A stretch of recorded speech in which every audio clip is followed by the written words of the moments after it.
एक समय की बात है। किसी राज्य में एक व्यापारी रहा करता था। उस व्यापारी की एक छोटी सी बेटी थी, जिसका नाम था एला। एला बहुत ही प्यारी और नेक बच्ची थी। उसके पिता उससे बहुत प्यार करते थे और उसकी सारी ज़रूरतें पूरी करते थे। लेकिन एला की जिंदगी में एक चीज़ की कमी थी, वह थी उसकी माँ, जो उसे छोड़कर भगवान के घर चली गई थी। एला की इस कमी को पूरा करने के लिए उसके पिता ने दूसरी शादी कर ली। एला की नई माँ की दो बेटियां थीं। वह बहुत खुश थी कि माँ के साथ साथ उसे बहनें भी मिल गई थी। दोनों बहनें बहुत घमंडी थीं, लेकिन एला उनसे प्यार करती थी और अपनी नई माँ को भी बहुत चाहती थी। एला की खुशियाँ ज्यादा दिन टिक नहीं पाईं। एक दिन जब उसके पिता अपने काम से किसी दूसरे शहर गए, तो फिर कभी वापस नहीं आए। एला पर तो मानो मुश्किलों का पहाड़ टूट गया हो। पिता का साया सर से उठते ही उसकी माँ और बहनें उसके घर की मालकिन हो गई और एला के साथ नौकरों जैसा बर्ताव करने लगी। उन्होंने घर के सारे नौकरों को निकाल दिया और अब एला ही घर का सारा काम करती। उसकी बहनों ने तो उसका कमरा भी उससे छीन लिया और उसे एक कोठरी में रहने के लिए छोड़ दिया। एला अपनी बहनों के पुराने कपड़े और जूते पहनती, सारा दिन उनके काम करती। कभी कभी तो एला इतनी थक जाती कि अंगीठी के पास ही सो जाती। अक्सर एला जब सुबह उठती तो अंगीठी की राख सिंदर उस पर पड़ी होती।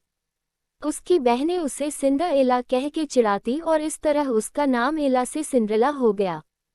एक दिन राज्य में ऐलान हुआ कि महल में एक बहुत बड़ा आयोजन है और राज्य की सभी लड़कियों की बुलाया गया है, ताकि राजकुमार अपनी पसंद की लड़की से शादी कर सके। राज्य की सारी लड़कियां बहुत खुश और उत्साहित थीं। सिंड्रेला और उसकी बहनें भी अपनी किस्मत आजमाने को बेचैन थीं। लेकिन फिर सिंड्रेला की ये खुशी उसकी सौतेली माँ को रास नहीं आई और उसने सिंड्रेला को महल में जाने से मना कर दिया। बेचारी सिंड्रेला दुखी मन से फिर अपने काम में लग गई और सोचती रही कि इस वक्त उसकी बहनें क्या कर रही होंगी और राजकुमार देखने में कैसा होगा। सिंड्रेला जब इन ख्यालों में खोई हुई थी, तभी वहां एक जादूगरनी आई। उसने सिंड्रेला को दुखी देखा तो उसकी मदद करनी चाहिए। सिंड्रेला ने सारी बात जादूगरनी को बताई। जादूगरनी ने सिंड्रेला से कहा, ओह प्यारी सिंड्रेला, मैं तुम्हारी मदद कर सकती हूँ। ये कहकर जादूगरनी ने अपनी छड़ी घुमाए और वहां पड़े एक बड़े से कद्दू को एक बग्घी में बदल दिया। वहीं चार चूहे उछल कूद मचा रहे थे। जादूगरनी की नज़र उन पर पड़ी तो उसने चूहों को घोड़ा बना दिया। अब जरूरत थी एक कोचवान की। जादूगरनी ने चारों तरफ नज़र घुमाई तो उसे एक मेढक दिखा और उसे कोचवान में बदल दिया। सिंड्रेला ये सब देख हैरान हो रही थी कि तभी जादूगरनी उसकी तरफ मुड़ी और अपनी जादू की छड़ी घुमा दी, और पलक झपकते ही सिंड्रेला के मटमैले और फटे हुए कपड़े साफ और सुंदर हो गए। उसके पैरों में टूटी हुई चप्पल की जगह सुंदर कांच की जूती आ गई। अब सिंड्रेला महल में जाने के लिए तैयार थी।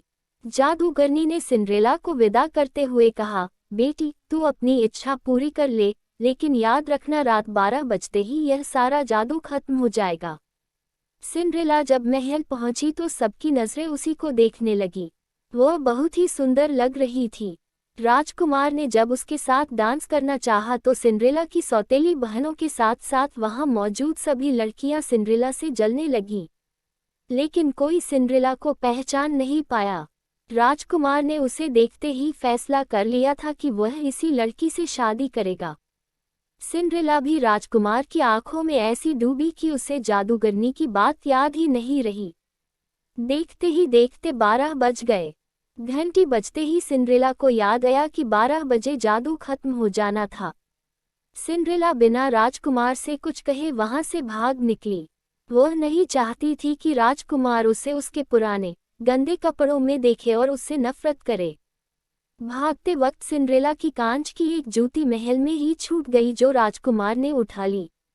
राजकुमार ने बहुत कोशिश की सिंड्रेला को ढूंढने की, लेकिन वह उसे कहीं नहीं मिली। सबने राजकुमार से उसे भूल जाने को कहा, लेकिन राजकुमार सिंड्रेला को भूल नहीं पा रहा था। आखिरकार सारे राज्य में ऐलान हुआ कि जिस लड़की के पैरों में वह जूती आएगी, राजकुमार उसी से शादी करेंगे। राज्य में तो जैसे तूफान आ गया था। हर लड़की राजकुमार से शादी करना चाहती थी। सभी लड़कियां अपने आप को उस कांच की जूती की मालकिन बताने लगी।